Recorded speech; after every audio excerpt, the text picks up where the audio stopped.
A análise do filme Cisne Negro é um trabalho de conclusão da disciplina de Análise Crítica Teatral pela Escola de Treinamento Artístico ETA.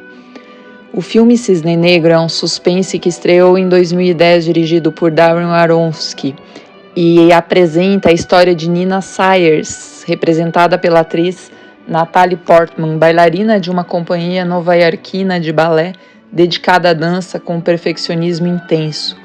Nina mora com a mãe, Erika, Barbara Hershey, bailarina aposentada que incentiva a ambição profissional da filha. Nina é escolhida pelo diretor para ser a bailarina principal de O Lago dos Cisnes, em que terá que interpretar o cisne branco e o cisne negro, a inocência e a malícia, respectivamente. Nina se encaixa perfeitamente no papel de cisne branco, porém não consegue desempenhar o cisne negro e vê seu papel ameaçado pela rival Lily, que dança com precisão o cisne negro. O contato com o que significa o cisne negro promove desequilíbrio e perturbação mental na personagem Nina. Para entender o significado dessa simbologia do Lago dos Cisnes, é necessário voltarmos a uma lenda alemã que trata das princesas Odete e Odila. O balé O Lago dos Cisnes é inspirado em uma lenda alemã sobre uma jovem princesa. Odete e suas acompanhantes estão sob o feitiço de um feiticeiro malvado, von Rothbard, que as transformou em cisnes durante o dia. À noite, eles recuperam suas formas humanas e só podem ser resgatadas se um jovem jurar amor eterno e fidelidade à princesa. Quando o príncipe Siegfried jura seu amor por Odete, o feitiço pode ser quebrado, mas Siegfried é enganado e declara o seu amor pela filha de von Rothbard, o feiticeiro. Sua filha Odile, disfarçada por magia como Odete. Então, tudo parecia perdido, mas o feitiço é finalmente quebrado quando Siegfried e Odete se afogam no lago de lágrimas, unindo-se novamente na morte por toda a eternidade. Essa seria uma das versões do conto. Odete, então, cisne branco, é virtuosa e injustiçada, e sua inimiga é justamente a filha do bruxo. O Lago dos Cisnes pode ser considerado como o balé mais conhecido de todos os tempos, o clássico dos clássicos. A coreografia usa os cisnes como metáfora dos humanos. Sentimento e natureza viram uma coisa só. A primeira montagem do espetáculo Lago do Cisne de Tchaikovsky foi feita no Teatro Bolshoi em 1877 e sua estreia foi um fracasso. Apenas em sua segunda versão, coreografada por Marius Petipa e Leo Ivanov, em 1895 a trama se transformou em um sucesso e passou a integrar a categoria dos clássicos mundialmente conhecidos. Esse balé apresenta-se como um grande desafio para a bailarina principal, a Rainha dos Cisnes, pois essa tem que representar dois papéis, a doce e dedicada Odete e Odília, decidida e sedutora filha do feiticeiro, o cisne negro. No filme, Nina entra em um espiral destrutivo para lidar com o aspecto sombrio de sua personalidade que emerge no desafio que é lançada para dançar o cisne negro. Percebe-se que Nina, por ser muito infantilizada por sua mãe, tem dificuldade de lidar com os aspectos sombrios e sensuais, aspectos indispensáveis para a representação do cisne negro. Claramente há uma cisão entre os aspectos de sua personalidade consciente, doce e meiga, cultivado por Nina e aceito por sua mãe, o que na psicologia analítica a gente chamaria de persona, e o aspecto oposto, rebelde, agressivo e sensual, negado e excluído por Nina e é remetido à sombra. A sombra é representada pelo cisne negro e é importante lembrar que a sombra não é boa ou má. Muitas vezes ela abarca um potencial desconhecido pelo sujeito. No entanto, Nina não está preparada para lidar com esse potencial. Ela entra num espiral destrutivo para lidar com esses aspectos sombrios que emergem no desafio em que é lançada para interpretar os dois cisnes, o branco e o negro. No início do filme já são perceptíveis as grandes expectativas da sua mãe sobre o seu corpo e as suas possibilidades de ascensão na carreira de bailarina. Mais adiante, vamos descobrir que a mãe de Nina gostaria de ser bailarina e encenar aquele papel. Como ficou grávida, a mãe de Nina não conseguiu realizar o sonho de ser bailarina e agora Nina estava predestinada a realizá-lo.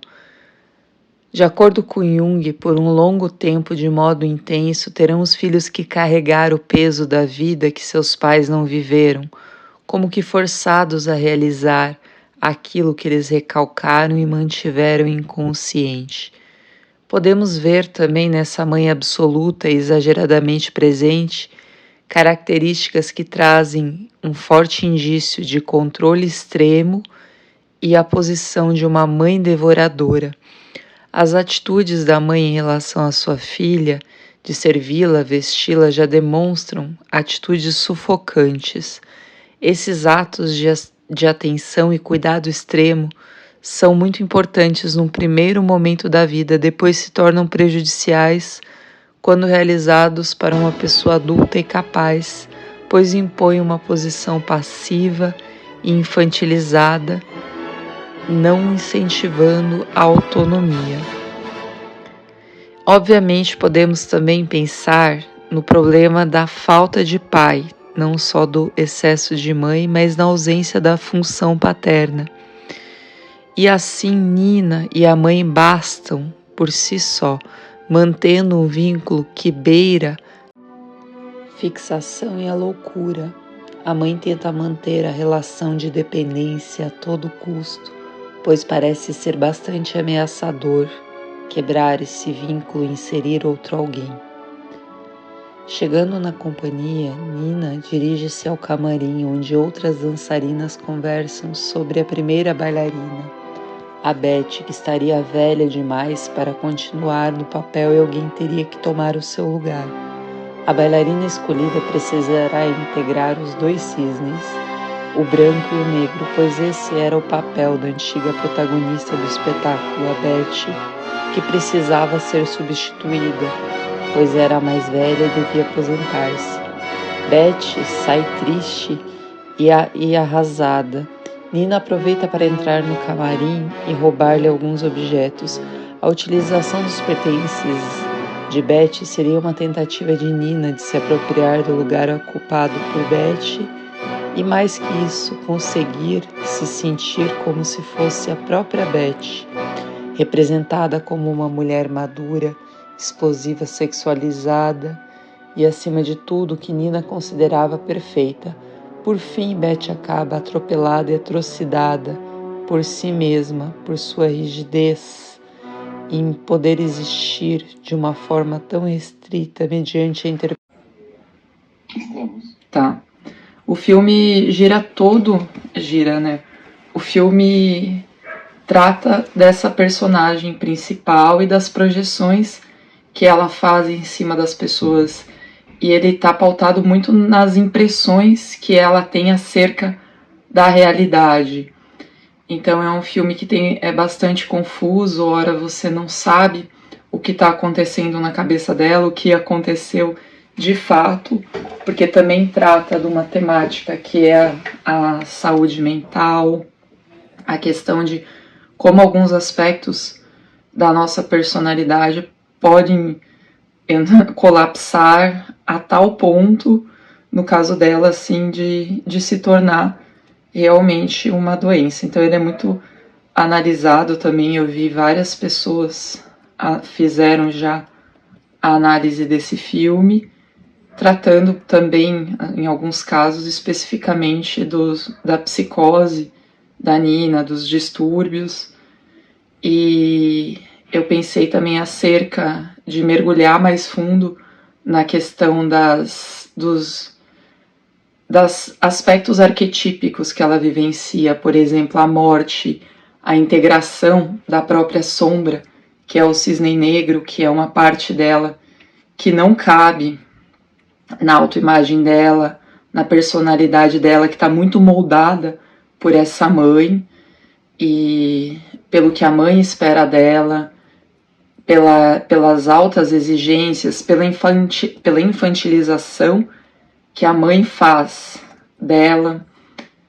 Então, tá muito voltada para ser assim, essa cisne branco, puro, bonzinho, infantilizado pela mãe, e tem uma sombra ali que seduz o professor. Uma sombra, a gente fala, é um aspecto desconhecido, muitas vezes por ela mesma, pode ser visto pelos outros, que tem essa discrepância também no filme, que é a forma que a Nina se vê, a forma que ela se mostra, a forma que ela é vista, tanto que muitas vezes ela se olha no espelho e ela vê outros personagens.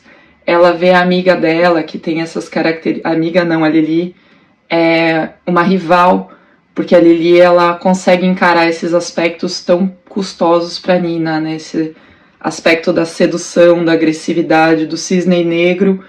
A Lili ela consegue viver isso, causando uma certa inveja, talvez, na Nina pela impossibilidade de vivenciar de forma consciente esse aspecto.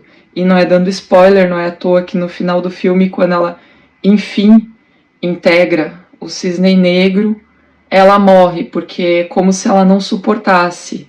São dois polos, assim, é bem bipolar no sentido de que os polos estão totalmente afastados, um não conversa com o outro, eles não podem coexistir. O cisne branco e o negro, eles não estão em equilíbrio, esses dois aspectos da personalidade.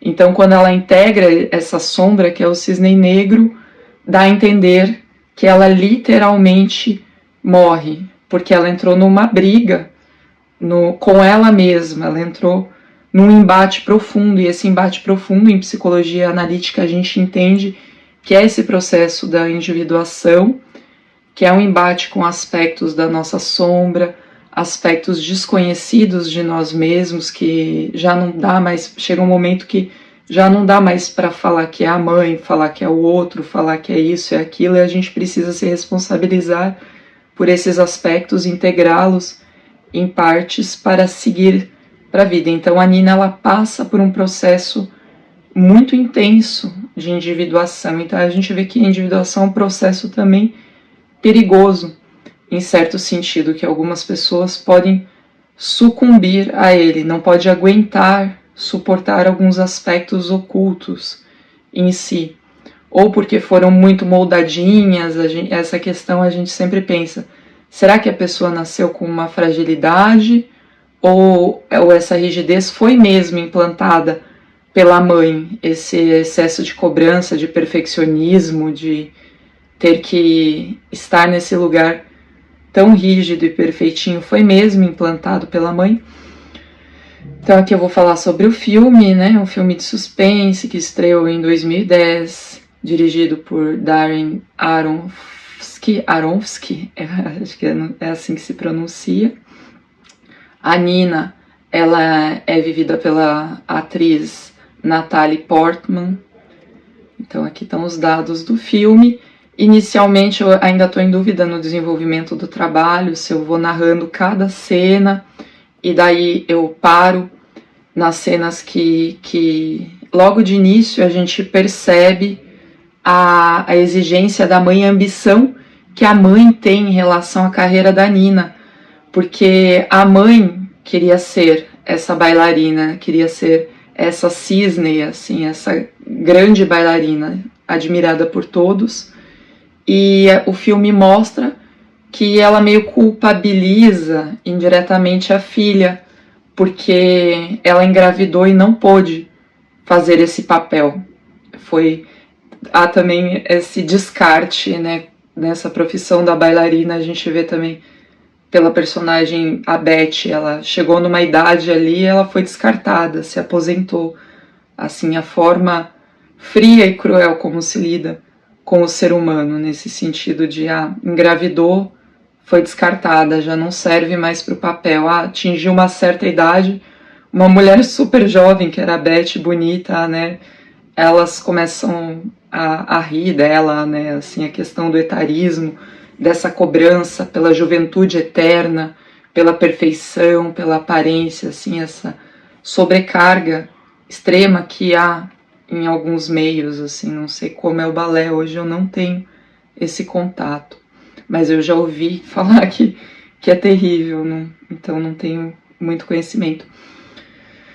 E Jung, que eu estou usando bastante referência do Jung para falar de sombra, para falar de individuação e para falar desse complexo dos pais, que a vida não vivida dos pais, muitas vezes os filhos acabam comprando ela de certa forma ou tendo que atuar por esses aspectos da vida não vivida dos pais, que é o caso da Nina.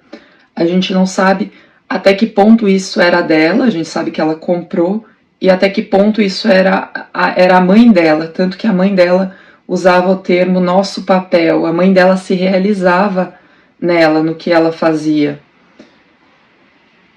E tem essa frase do Jung que eu gosto bastante: quanto mais impressionantes forem os pais, quanto menos quiserem assumir seus próprios problemas, muitas vezes pensando diretamente no bem dos filhos, por um tempo mais longo e de modo mais intenso terão os filhos que carregar o peso da vida que seus pais não viveram, como que forçados a realizar aquilo que eles recalcaram e mantiveram inconsciente. Então aquilo que eles não puderam realizar, tem esse aspecto da realização narcísica, do narcisismo, assim, as pessoas muitas vezes têm filhos para se realizar narcisicamente e de forma inconsciente. Não é algo que é aquela coisa que se a gente interroga a pessoa conscientemente, ela vai falar eu nunca, mas inconscientemente, eu até comentei quando eu falei para o professor a primeira vez do filme, né, que eu falei eu já quis ser bailarina, mas acho que muito por influência, porque eu tinha uma prima que eu achava muito bonita e fazia balé. E daí eu falei, eu vou colocar eu não pude, porque eu morava numa cidade no interior, não tinha recursos e tal para poder fazer balé. Então, quando tive uma filha, assim, eu falei, eu vou colocar ela no balé, vou colocar no balé. Daí, com 3, 4 anos, coloquei no balé. E daí culminou a situação que ela falou, mãe, eu detesto balé, eu não gosto, a professora é muito rígida comigo, eu não gosto disso. Daí eu tive que aceitar, né? Falei, acho que nem eu suporto essa rigidez, mas... Então, misturando, trazendo aspectos da vida também, né?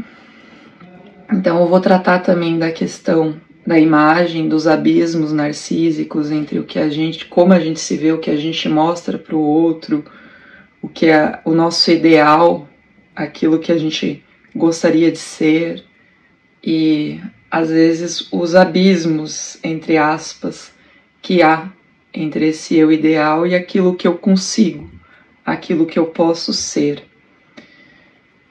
E ela, aqui nessa imagem, mostra ela se olha no espelho, né? O espelho olha para ela também. Ela tem o filme tem várias questões com o espelho também, de ela olhar para o espelho e uma despersonalização, assim, ver uma parte sua dissociada, ver outra pessoa, ou ela andando na rua em alguns momentos do filme, ela vê ela mesma, mas ela vê ela com um aspecto que não está integrado, um aspecto assim mais segura, mais potente, mais forte, né? Isso que ela ainda está tentando integrar. E eu gostei também desse simbolismo da morte, né? A morte no aspecto simbólico, ela é uma transformação, ela é evocada em muitas religiões, assim, por esse aspecto, né? E daí tem essa parte aqui do Goethe que ele fala: enquanto você não tiver experienciado isso, morrer, então crescer, você é apenas um convidado problemático sobre a terra escura.